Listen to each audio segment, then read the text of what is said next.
আসলে জীবন আছে, জীবনে চলতে গেলে অনেক ত্রুটি হবে, ভুল হবে। আমরা মানুষ। আল্লাহ রাব্বুল আলামিন বলেন, কুনতুম খায়রা উম্মাতিন উখরিজাত লিন-নাস তা'মুরুনা বিল মা'রুফ ওয়া তানহাউনা আনিল মুনকার। আল্লাহ রাব্বুল আলামিন বলেন, আমি তোমাদেরকে উত্তম জাতি বানাইছি। মর্যাদার আসনে আল্লাহ রাব্বুল আলামিন আমাদেরকে এক নাম্বার বানাইছেন, আশরাফুল মাখলুকাত।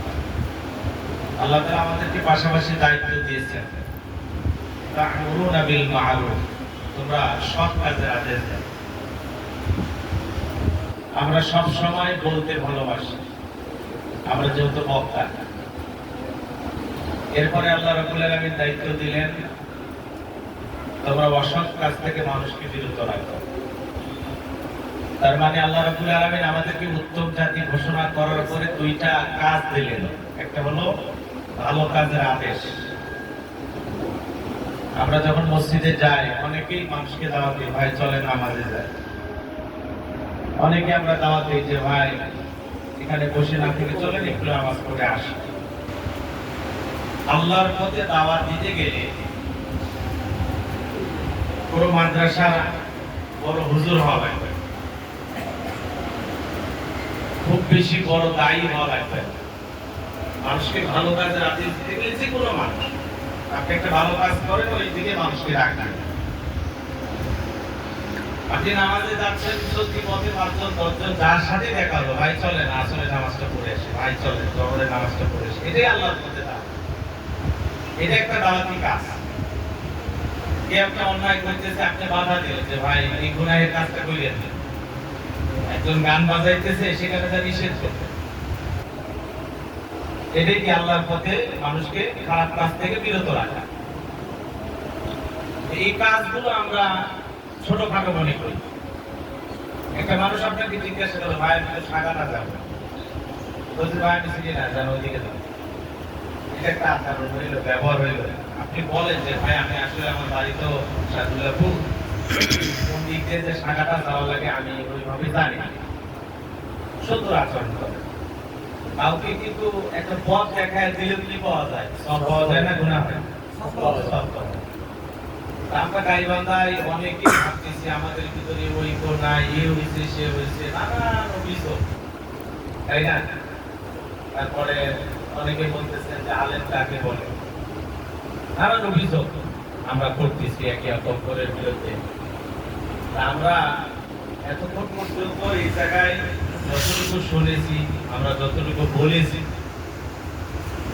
এগুলো নিজেদের ভিতরে আমল করতে পারলে আমরা প্রকৃত মানুষ হতে পারব। বলার দিক দিয়ে পারদর্শী হলে হবে না, আমলের দিক দিয়ে পারদর্শী হবে। এটাই মূল মেসেজ। আমরা যা বলেছি আমরা যেন এটা নিজেরা আমল করতে পারি।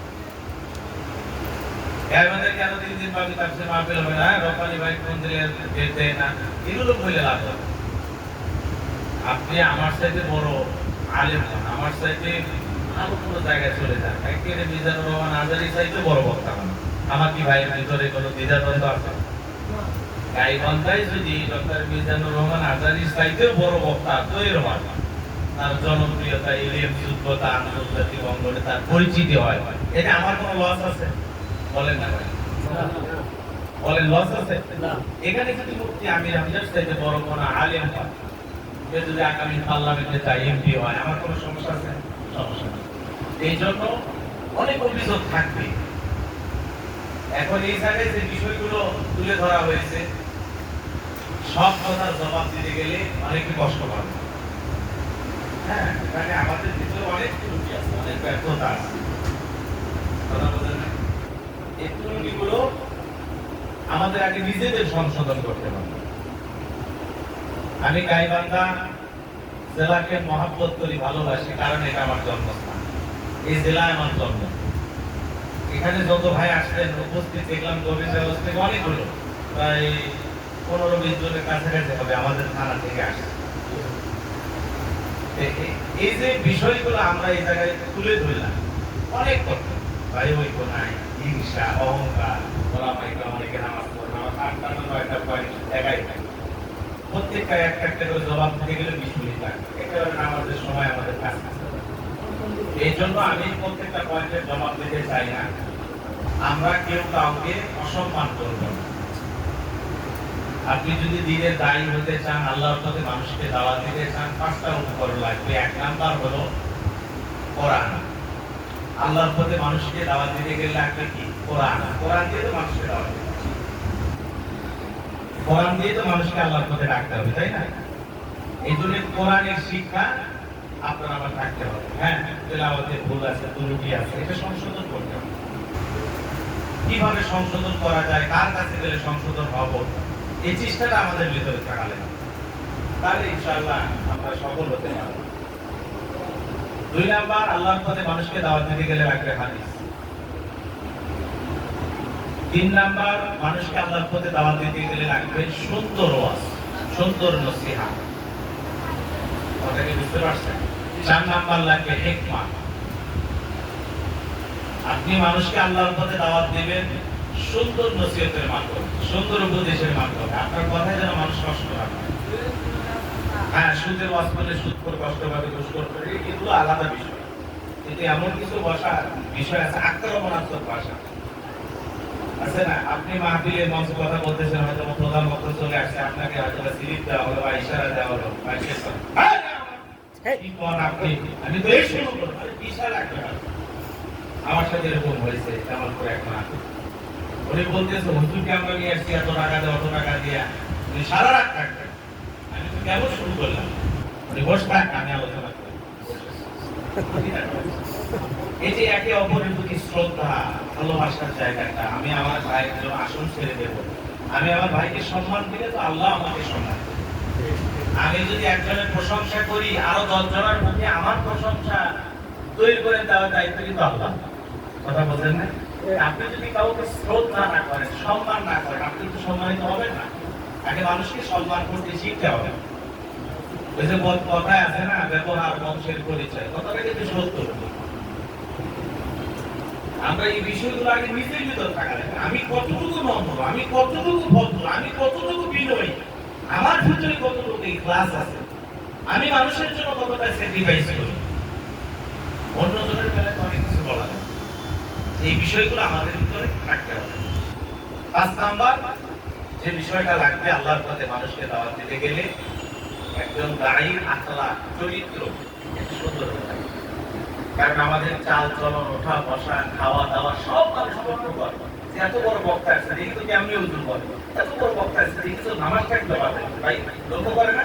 আপনার প্রত্যেকটা কদম মানুষ ফলো করতেছে, শত শত মানুষ আপনাকে ঘিরে রাখছেন, এর মধ্যে আপনি খাবার খাচ্ছেন, এর মধ্যে আপনি কথা বলতেছেন। বিধায় আপনার চাল চলন, ওঠা বসা, কথা বলা, কিভাবে পা ফেলতেছে, আপনি কিভাবে চুপকাটা করতেছেন, সব কিছু মানুষ দেখছে। এই জন্য একজন দায়ীর আখলাক, ওঠা বসা, এটা খুবই গুরুত্বপূর্ণ। আজকে আমি আসলাম না, অনেক ব্যস্ততা, বারবার তানজির ভাই, আমাদের সাইম ভাই, এমদাদ ভাই, এরা বারবার বলতেছে এই জন্য আসা। তাছাড়া এইরকম একটা হঠাৎ মজমায় আসার মানে কোনো বিষয় নেই। তারপরে আসি কেন? ভালোবাসা। তারপরে এসে যদি দেখি আমার বিরুদ্ধে অনেক অভিযোগ, আসা না আসা তো সময় কথা বলছেন নাই ভাই, প্রোগ্রামের ডেট নাই, মাহফিলের ডেট নাই। এখন আমার তো ডেট খালি আছে। আজকে থেকে শুরু করিয়া সেপ্টেম্বর 18 তারিখ পর্যন্ত আমার পুরো ডায়েরি খালি। কে কয়টা দাওয়াত দিলেন নেন। কিন্তু দেখা গেল আপনি এই সময় প্রোগ্রাম দেবেন, আপনি বলতেছেন ভাই ডিসেম্বর একটা ডেট, আমি বলতেছি ডিসেম্বরে তো খালি থাকে না। ভাই দেখেন, আমাদের জন্য দেখেন, আমাদের জন্য কোনো বরাদ্দ নেই।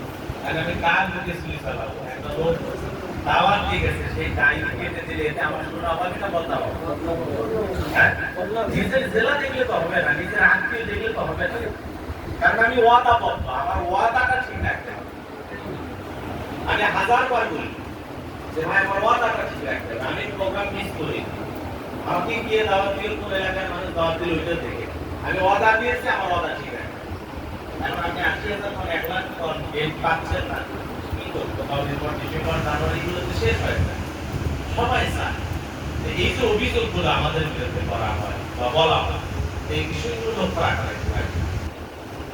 কারণ আপনি অনেক বড় বড় বক্তাদের কাছে ফোন দিয়ে বোঝেন না, গাড়ি কি বলে ভাই, গাড়ি আমার দেখা গেল অনেক সময় কিন্তু 10,000 20,000 পান, একটা তদবির বা ওনার পিএস বা মাধ্যম ধরে গেলে দেখা গেল অনেক সময় আপনাকে একটা দিয়ে ফেলে দেবে বিশেষ সুপারিশে বা বিশেষ ব্যক্তিদের কারণে, অথবা উনি তুলনামূলক যে হাতিয়ে দেন তার থেকে একটু বেশি দেওয়া। এটা মানুষের স্বভাব কথা বলছি, এটা মন খাজলা করা কোনো বক্তার খারাপ অভ্যাস হয়। এটা তৈরি হয়ে যায়। এটা বন্যা হওয়ার কারণে আমরা কাঁচামরিচ খেলে পড়ে 20 টাকা 30 টাকা কেজি, এখন কত দামে? 250 টাকা। হ্যাঁ 250 টাকা। 250-300 টাকা কেন দাম পায়? এক সময় আমি গোলাম রব্বানি পোস্টারে তৃতীয় চতুর্থ বক্তা থাকবো, 500,000 টাকা হাতিয়ে দেবে, এরকম কোনো ঠিক না। আর এখন আমি মুখে যদি বলি এইটা হুজুর আলহামদুলিল্লাহ, আপনি যা বলছেন আলহামদুলিল্লাহ, এটা ওনারা যখন আলহামদুলিল্লাহ বলে আমি মনে মনে হাসি, আল্লাহ এক সময় গেল 5,000 দেয় না, 2,000 দেয় না, আর আমার চাইলেই দেয়। এই যে বিষয়গুলো একই কাঁচা মরিচ কেন 250 টাকা, কেন 300 টাকা, কারণ বাজারে সংকট তৈরি হয়ে গেছে, বন্যায় ভেসে গেছে, নানান সমস্যা, এখন পাওয়া যাচ্ছে না। কি হয়েছে? যারা চাষাবাদ করছে লস হয়েছে বা ডুবে গেছে বা নষ্ট হয়ে গেছে, এই জন্য বাজারে একটা সংকট তৈরি হয়ে গেছে। গোলাম রব্বানি মুফতি আমির হামজা তারেক ওনার এই যে 8 জন 10 জন 20 জন